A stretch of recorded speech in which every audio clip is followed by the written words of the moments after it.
Alors, ainsi délibéré, le jury accorde les notes suivantes à l'impétrant. Présentation du candidat, 4,50 sur 5. Forme, 4 sur 5. Fond, 8 sur 10. La note cumulée est ainsi de 16,50 sur 20 avec la mention très bien.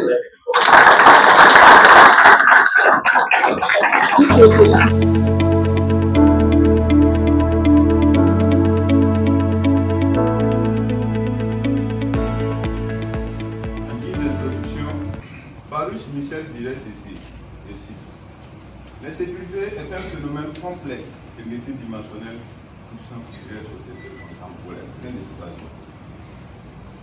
Elle se manifeste à travers l'insécurité routière dans la ville de Ouagadougou. Se caractérise par des comportements à respecter son désapprobation. Dès lors, nous nous demandons, est-ce que les autorités locales ont pris ce phénomène en compte dans leur politique publique de sécurité? Est-ce que, si tel est le cas, est-ce que la police municipale a un rôle à jouer?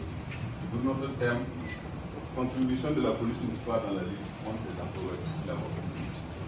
Le mémoire s'articulera autour de deux parties et chaque partie va comporter deux chapitres.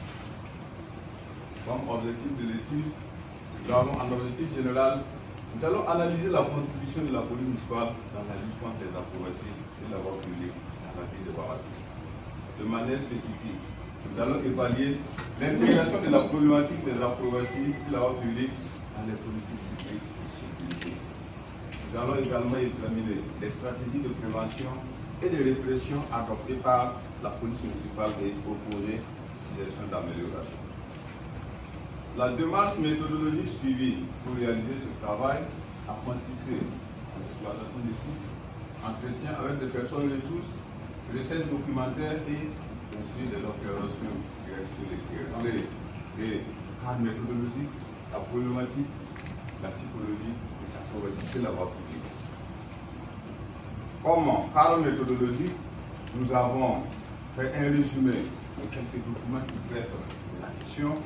Nous avons élaboré des guides d'entretien et des questionnaires en vue d'obtenir des données qualitatives et quantitatives.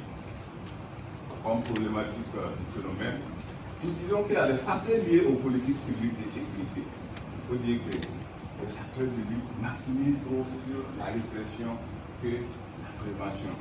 Même si souvent on fait la prévention, pourquoi ne pas intégrer la médiation? L'insuffisance et l'inadaptation des cadres réglementaires locaux. Si nous parlons des textes sont insuffisants et le fait qu'il existe ne s'adapte pas à la lutte contre le phénomène. Alors, comme facteur lié, l'influence de l'aménagement urbain et le manque d'espace dédié à la pratique. Il faut dire que si vous observez les espaces où se pratiquent les approbations sur la voie publique, c'est bien aménagé, mais il n'y a pas de plan d'occupation. C'est ce qui les incite à pratiquer le phénomène. Aussi, il manque de cadres sécurisés pour permettre à ces jeunes de faire ces approbations. Et c'est le lieu pour nous de rappeler que la pratique des approbations n'est pas interdite aux documents. C'est lorsqu'elle s'invite sur la voie publique et elle devient une infraction. Alors, quant aux autres facteurs sociaux et culturels, nous avons les diffusions des images dans les médias. Tout récemment, nous l'appelons d'un reportage à la RTV où un vieux de 72 ans, il s'agit de Selasmane Ouedraogo, on appelle couramment la Stafou, et il exécutait des approbations en pleine circulation, chose qui incite à l'imitation. Alors, les événements sociaux sont des occasions pour se donner à ces approbations. Les facteurs humains, on veut parler, la recherche même d'une sensation forte.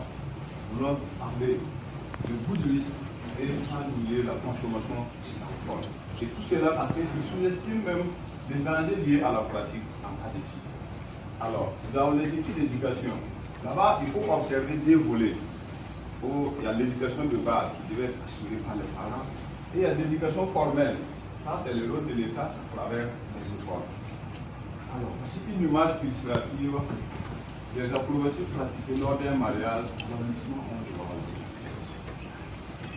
Alors, en est-il de la typologie des acrobaties syllabaires?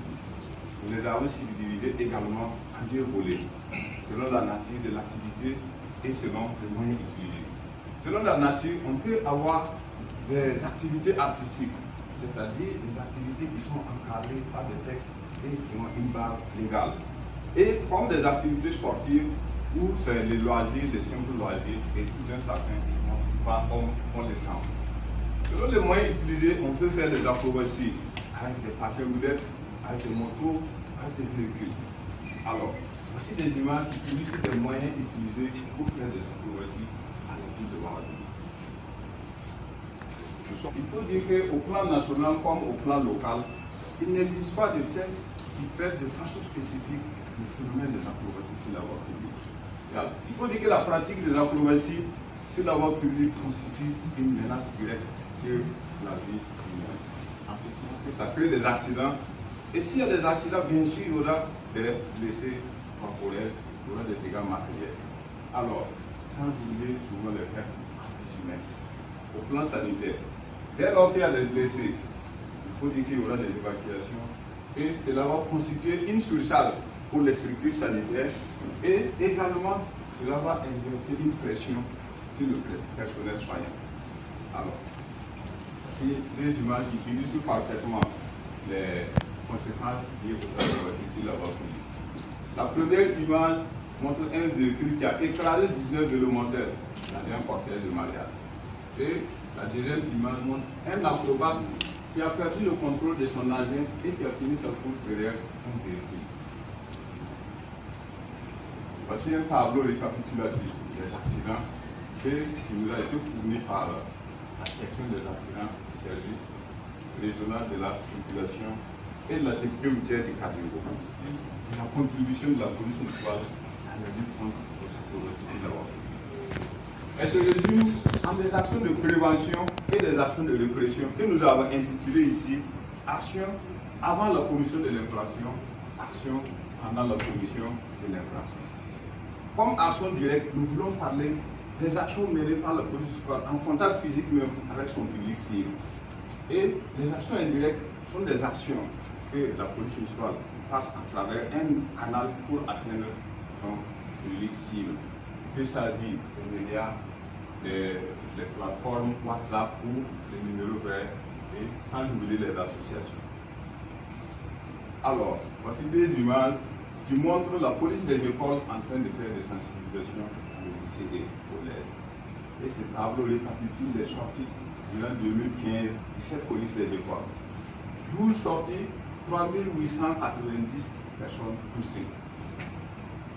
Alors, voici un tableau également qui récapitule les plaintes reçues uniquement sur les acrobaties sur la voie publique par les numéros verts de la police municipale. Pendant, après la commission. Pendant la commission, il faut dire que la mission de la police municipale va consister à faire cesser l'infraction, en interpellant les engins, ensuite en interpellant les prévenants.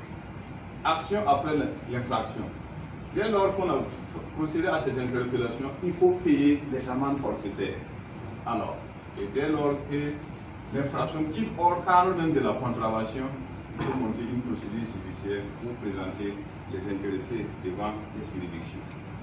Et ce tableau récapitule le nombre de personnes verbalisées par le système de collecte de taxes uniquement sur la voie publique. On peut éradiquer. J'ai même dit que si en réalité, ce n'est pas une activité qui est interdite, donc il suffit de recadrer, créer des espaces pour permettre à ces gens-là de pouvoir exécuter les acrobaties en toute sécurité. Donc je pense que si toutefois ces espaces-là sont créés, bon, pourquoi se donner à la pratique sur la voie publique? Donc je pense qu'on peut éradiquer.